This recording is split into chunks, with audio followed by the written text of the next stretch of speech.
Hello दोस्तों।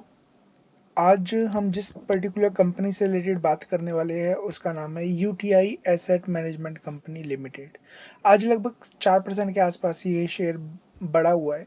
But exactly technical क्या कहते हैं, फंडामेंटल क्या कहते हैं, वो ज़्यादा इंपॉर्टेंट है देखना। तो उसी चीज़ से रिलेटेड हम यहाँ पर बातें करने के लिए आए हुए हैं। जानना बहुत ज़रूरी है। क्यों? क्योंकि आप देखें तो बहुत सारे लोगों का यहाँ पर पैसा डेफिनेटली लगा होगा, है ना। और ये जो कंपनी है एसेट म्यूचुअल फंड है, लाइक म्यूचुअल फंड की तरह ही यहाँ पर काम करती हुई नजर आती है। ठीक है, एसेट मैनेजमेंट कंपनी है ये। तो एग्जैक्टली है क्या और किस तरीके से यहाँ पर क्या होता हुआ नजर आया है, ठीक है, उस सब चीज़ों से रिलेटेड एक एक करके हम यहाँ पर बातें करने वाले हैं।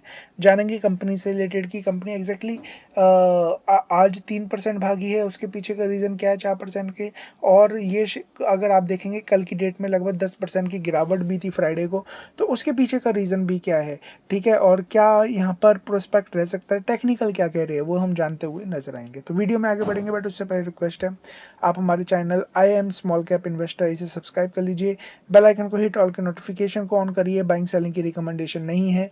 अपने फाइनेंशियल एडवाइजर खुद की स्टडी करना है, चीज़ें सीखनी है, समझनी है, उसके लिए देखिए बहुत सारी वीडियोज़ है, जाइए जाके गो थ्रू करिए। बहुत सारी वीडियोस आपको यहाँ पर सीखने को मिलेगी, ठीक है, समझने को मिलेगा, है ना। हमने एक एफएमसीजी शेयर भी यहाँ पर आप डिस्कस किया, जाके देख लीजिएगा। इसके अलावा हम यहाँ पर आपको पता ही है, मैं एक से भी रजिस्टर्ड रिसर्च एनालिस्ट हूँ। मेरा नाम नितेश कुमार है, ये हमारा रजिस्ट्रेशन नंबर है, जाके गो थ्रू आप सेबी की साइट पर जाके भी एक बार देख सकते हैं चाहे तो। हम यहाँ पर क्या करते हैं, हम यहाँ पर कोर्स प्रोवाइड करते हैं, फंडामेंटल टेक्निकल और पूरा का पूरा एक कॉम्बो, जो कि लगभग 11,000 रुपये में है। लगभग 60% तो हमने वैसे कम कर दिया। इसके साथ में हम 2 महीने का ग्रुप की यहाँ पर ये भी फ्री देते हुए नजर आ रहे हैं। तो आप यहाँ पर भी हमारे गो थ्रू कर सकते हैं। बाकी 1100 रुपये से प्लान हमारे स्टार्ट है, ठीक है, और 11,000 रुपये में लगभग 36 स्टॉक्स हम एक साल के लिए देते हैं।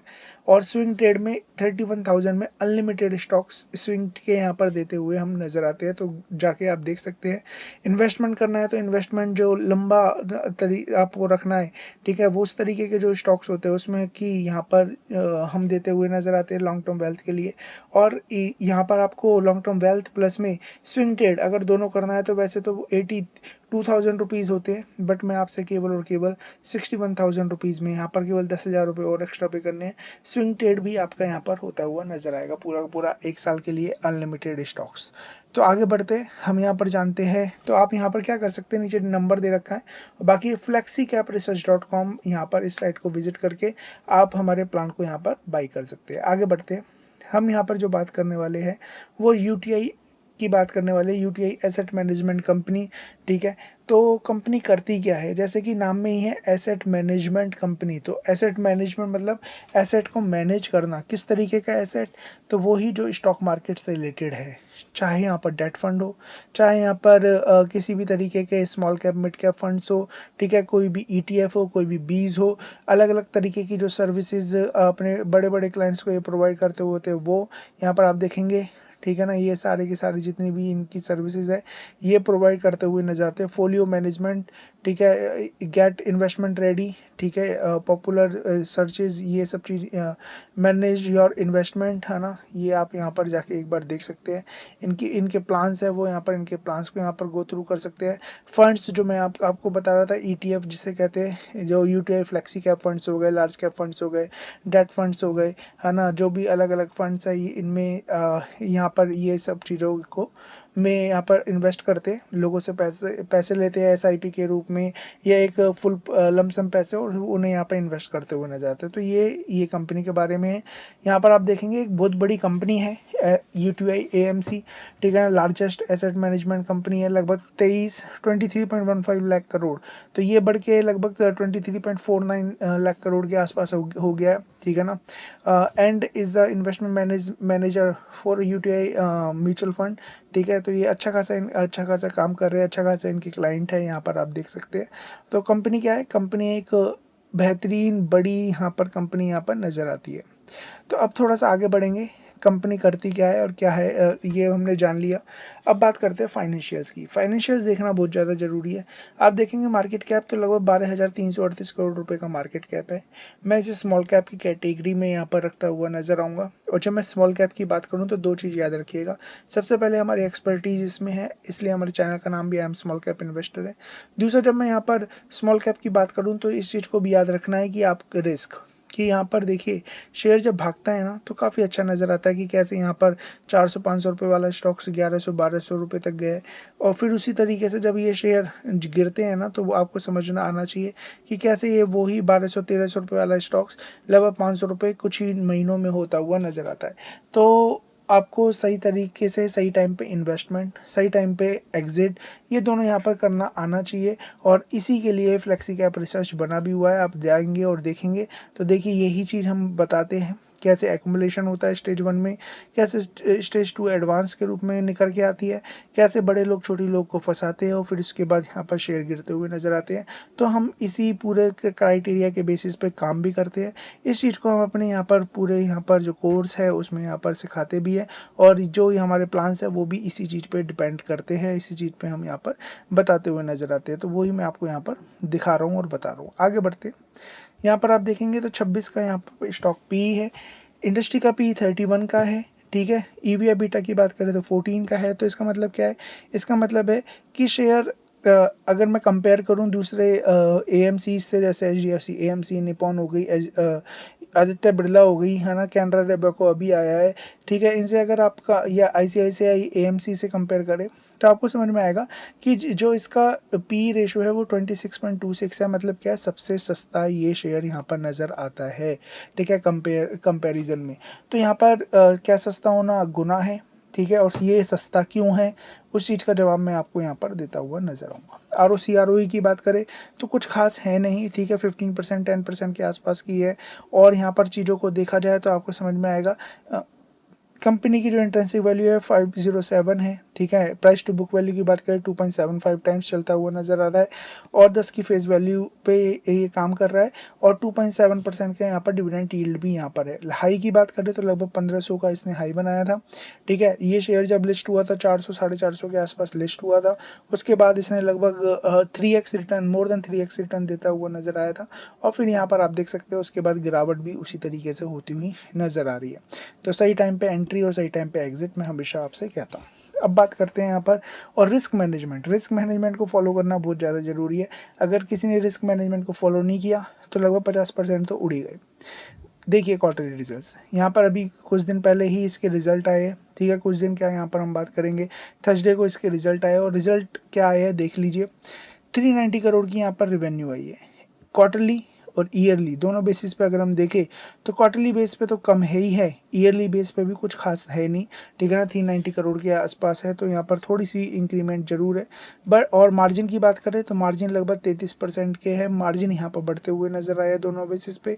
ठीक है, कंपनी के खर्चे यहाँ पर आप देखेंगे, खर्चे और ज़्यादा बढ़ते हुए नजर आए हैं। सॉरी, यहाँ पर आप देखेंगे ना, ये सॉरी एम्प्लॉय कॉस्ट है। ठीक है ना, कंपनी का जो एम्प्लॉय कॉस्ट है लगभग 33.82 है। मतलब एम्प्लॉयज़ की यहाँ पर यहाँ पर कॉस्ट बढ़ता हुआ नजर आया। इस वजह से आप देख पा रहे हैं कंपनी का खर्चा जो पहले यहाँ पर 200 करोड़ के आसपास हुआ करता था वो सीधे डबल होता हुआ नजर आ रहा है। ठीक है, 402 करोड़ के आसपास, जो कि अच्छी बात नहीं है। और इसी वजह से कंपनी का जो ऑपरेटिंग प्रॉफिट है वो घाटे में आ गया। कंपनी का जो मार्जिन है जो कल लगातार पॉजिटिव दिखा रही थी वो 50-56% का 50-60% के आसपास मार्जिन आते थे, वो मार्जिन यहाँ पर घट के 3% हो गए, वो भी नेगेटिव में। इसके अलावा देखेंगे तो कंपनी ने जो लगातार पॉजिटिव रिजल्ट पेश कर रही थी, और एएमसीज कंपनी जो होती है वो हमेशा ही पॉजिटिव रिजल्ट मोस्टली टाइम मैंने देखा है, दूसरी कंपनीज को देखा है। आप जाइए इनके पीयर्स को यहाँ पर देखना, टटोलना, तो आपको समझ में आएगा हमेशा ही अच्छे और यहाँ पर बेहतरीन यहाँ पर पॉजिटिविटी के साथ ही दिखाई देते हैं, नेगेटिव में एटलीस्ट नहीं आते। ठीक है, तो ये नेगेटिव में आया तो ये एक नेगेटिव पॉइंट है जिसकी वजह से आप देखेंगे कि इनका जो ये शेयर है, ठीक है ना, यहाँ पर मैं दिखा देता हूँ, थोड़ा बड़ा कर देता हूँ। तो आपको समझ में आएगा कि यहाँ पर 11 के आसपास की एक गिरावट होती हुई नजर आई। आज जरूर 4-5% ऊपर है, उसके पीछे का रीजन मैं आपको बताऊंगा। बट अभी बात करें तो क्या रिजल्ट अच्छे हैं? नहीं, रिजल्ट बिल्कुल भी अच्छे नहीं है। ठीक है, यहाँ पर ईयरली बेस पे देखेंगे तो ईयरली बेस पे आपको देख पाएंगे कंपनी का परफॉर्मेंस काफी बेहतरीन है, बट इस क्वार्टर के रिजल्ट ने निराश करते हुए नजर आए। रिजल्ट्स की बात करें, रिजल्ट्स बढ़ रहे हैं, कंपनी की बोरिंग ना के बराबर है, बट इस क्वार्टर में यहाँ पर 141 करोड़ की बोरिंग भी दिख रही है। इन्वेस्टमेंट लगभग 3988 करोड़ के आसपास का है। कैश की बात करें, कैश भी पड़ा हुआ है, पॉजिटिव कैश फ्लोज नजर आते हैं, ये सब चीज़ें यहाँ पर अच्छी है। बट क्या होता हुआ नजर आया है कि कंपनी का जो खर्चे है वो इनकी रेवेन्यू से ऊपर आते हुए दिखाई दिए, जो कि अच्छी बात नहीं है। एफ की बात करें, एफ 4% से लगभग 7% आ गए हैं। डी की बात करें, 60% की होल्डिंग तो डी रखते हैं, और डी में भी Punjab national, bank of Baroda, state bank, LIC, Nippon, Tata, जितने भी बड़े नाम आप ले सकते हैं वो सारे बड़े यहाँ पर नाम इनके इनमें उन्होंने इसमें इन्वेस्ट कर रखा है। पब्लिक की बात करें, 32.82% की होल्डिंग यहाँ पर नजर आती है, 22.69 तो इन्हीं ने ही लेके रख रखा है, यही प्रमोटर होंगे। और बात करें 10% की होल्डिंग ही पब्लिक में यहाँ पर अभी है। ठीक है, यहाँ पर आप देख सकते हैं बाइंग सेलिंग यहाँ पर चलती रहती है। तो ओवरऑल हम देखें शेयर, यहाँ पर आप देखेंगे जस्ट बिकॉज कंपनी के नंबर बेकार आए हैं इसलिए चीजें नीचे आती हुई दिखाई दी है, पहली बात। दूसरी बात, यहाँ पर चार्ट क्या कह रहा है? ठीक है, क्या चार्ट यहाँ पर अच्छा है, बेकार है? तो यहाँ पर अगर मैं सीधी बात करूंगा आपसे, ठीक है, तो आपको मुझे ना ये जैसे कि मैंने आपको एक फिगर दिखाया था अभी कुछ यहाँ पर देखिए शेयर किस तरीके से लगातार गिर रहा है, और जब गिरता है ना तो इसे स्टेज 4 कहा जाता है। और आप देखेंगे ना इससे तो आपको समझ में आएगा, ये देखिए इसने एक टॉप बनाया, इसे डबल टॉप कहते हैं। ठीक है, और यहाँ पर आप देखिए लगातार गिरता हुआ नजर आ रहा है। तो क्या ये एक नेगेटिव पैटर्न है? ठीक है, और कंपनी ने घाटा दिखाया है, ठीक है ना, उसका इम्पैक्ट भी यहाँ पर कहीं ना कहीं नजर आएगा। ठीक है, और कंपनी अगला क्वार्टर भी हमें देखना पड़ेगा, क्योंकि एक क्वार्टर से जज नहीं कर सकते कंपनी को। एक क्वार्टर तो अच्छी अच्छी कंपनी के भी बेकार आ जाते हैं, तो अगला क्वार्टर से मुझे लगता है ये दोबारा बैक टू ट्रैक आ जाएंगे। मार्केट जिस तरीके से अभी चलती हुई नजर आ रही है अप्रैल में, वो हम सब ने देखा है। ठीक है ना, वो चीज का एक्सेलरेशन यहाँ पर होता हुआ नजर आएगा, और प्रॉफिट शायद कंपनी का बढ़ता हुआ अगले क्वार्टर में नजर आए। तो इस पॉइंट ऑफ व्यू से आपको सोचना है। बट अभी फिलहाल की बात करूं 3 महीने की, क्योंकि अगले क्वार्टर के रिजल्ट आने के लिए कम से कम 3 से 4 महीने बाकी है। और अगर मैं उस टाइम पीरियड की बात करूं तो मैं आपसे ये कहूंगा कि कंपनी एक रेंज में है। ठीक है, और वो रेंज क्या है? वो रेंज आप यहाँ पर देख सकते हैं, लगभग 930 रुपये, 928 रुपये का। ठीक है, 928 930 एक मेन सपोर्ट है इसका। ठीक है, और मेन सपोर्ट के साथ में यहाँ पर आप देखेंगे तो ये डबल टॉप है। डबल टॉप का एक और सपोर्ट यहाँ पर नजर आता है 878। तो ये दो मेन सपोर्ट है, अगर ये ब्रेक हो गए ना तो चीज़ों को नीचे आने से मुझे लगता है फिर चीज़ें और अच्छी तरीके से गिरती हुई नजर आ सकती है। बट जैसे कि मैं अपने वर्ड्स को दोबारा दोहराता हूँ, बार बार दोहराने के पीछे का रीज़न यही है ताकि आपको चीज़ें समझ में आए कि यूटीआई कंपनी क्या है, एक एएमसी कंपनी है। इनका काम क्या है? इनका काम है शेयर्स में पैसे इन्वेस्ट करना। किस शेयर्स में इन्वेस्ट किया है वो तो मुझे भी नहीं पता, बट अगर मैं बात करूं मार्केट की तो थोड़ा सा मार्केट को देख लीजिए। अप्रैल के महीने में स्मॉल कैप हो, मिड कैप हो, ठीक है, तो यहाँ पर आपको मैं बॉटम से दिखाता हूँ। तो बॉटम से लेके अभी तक लगभग लगभग इंडेक्स 19% स्मॉल कैप भागा है। सेम एज इट इज़ अगर मैं बात करूं तो सेम एज इट इज़ अगर मैं यहाँ पर दिखाऊं आपको तो 15-16% के आसपास यहाँ पर मिड कैप में जंप हुई है। जब अप्रैल में ही जंप हुई है तो यहाँ पर अच्छा खासा पैसा बना है, सभी का बना है, आपका भी बना है, मेरा भी बना है, जो भी मार्केट में है उन सब का बनता हुआ नजर आया, और उसका इफेक्ट अगले क्वार्टर में इनके नंबर्स पे दिखाई देगा। जो एक बार घाटा है चलो कोई नहीं, कोई परेशानी नहीं है, बट कंपनी अगले क्वार्टर में शायद इनका रेवेन्यू बढ़े, इनका शायद नेट प्रॉफिट बढ़ता हुआ नजर आए, और ये नेट प्रॉफिट शायद ये जितने भी 4-5 क्वार्टर के नेट प्रॉफिट है ना उसे भी ओवर पास करता हुआ नजर आए। और अगर ऐसा कुछ होता है तो समझिएगा एक बॉटम यहाँ पर शायद बन गया है, क्योंकि एसेट मैनेजमेंट कंपनी ज़्यादा टाइम तक यहाँ रहने नहीं वाली। क्यों नहीं रहने वाली? क्योंकि दूसरी जो कंपनीज है आप देखेंगे, चाहे ICICI देख लीजिए, HDFC, निपॉन, आदित्य, AMC देख लीजिए, ठीक है ना, ये सारे AMC के स्टॉक्स लगभग ऊपर ही चलते हुए नजर आ रहे हैं। ये सिंगल स्टॉक्स है, और इसके पीछे का रीजन मैं आपको बता दिया है, गिरावट है, रिजल्ट खराब आया है, और शायद ये इधर एक रेंज में घूमता हुआ नजर आए, अगर गिरे ना तो रेंज में घूमता हुआ नजर आएगा। और ऊपर जब ये लगभग 1070 के ऊपर जब चलेगा तो थोड़ा थोड़ा धीरे धीरे ठीक होता हुआ नजर आएगा। और अगर यहाँ से गिरा तो मैं आपको ऑलरेडी बता दिया है 870 880 के आसपास, और अगर इसे ब्रेक किया तो फिर चीज़ें नीचे आ सकती है। तो दोनों तरीके से आपको तैयार रहना है। अब किसी को नहीं पता, ना मुझे पता, ना और किसी को पता कि यहाँ से चीज़ें ऊपर जाएगी, नीचे जाएगी, कंसोलिडेशन होगी। बट जो एक एक्सपीरियंस के तौर पे आपको कह सकता हूँ कि या तो ये कंसोलिडेशन होगा या फिर ये इस रेंज में एक घूमता हुआ नजर आता हुआ दिखाई देगा, या थोड़ा बहुत ये गिर सकता है। ठीक है ना, तो इतना ही होगा। ऊपर तो मेरे ख्याल से अभी नहीं जाना चाहिए क्योंकि कंपनी के रिजल्ट ठीक नहीं है, बट जैसे ही कंपनी के रिजल्ट ठीक होंगे तब एक कंसोलिडेशन से बाहर होगा, और तब तक इसका जो ये बेस है ना वो भी एक अच्छा खासा तैयार हो जाएगा, और फिर शायद हम आने वाले टाइम में चीज़ों को बदलता हुआ देख सकते हैं। तो बाइंग सेलिंग की कोई रिकमेंडेशन नहीं है, अपने फाइनेंशियल एडवाइजर खुद की स्टडी करना है, चीज़ों को सीखना है। बाकी आप देखेंगे मोतीलाल ने भी होल्ड की रेटिंग दी है, प्रभुधर लीलाधर, ये जो बड़े बड़े कंपनीज है इन्होंने भी होल्ड की रेटिंग दी है। बट मैं कहूँगा कि होल्ड करने से बेटर है कि बहुत सारी जगह बहुत अच्छी अच्छी अपॉर्चुनिटी है, मार्केट चल रहा है, तो अपने पोर्टफोलियो को चर्न करना सीखो। अगर जितना चर्न करना सीखोगे तो अच्छा रहेगा। ठीक है ना।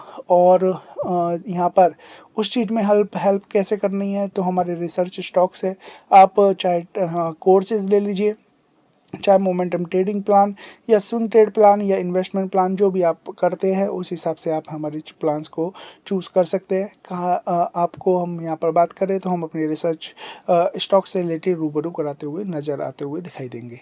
So thank you so much, God bless.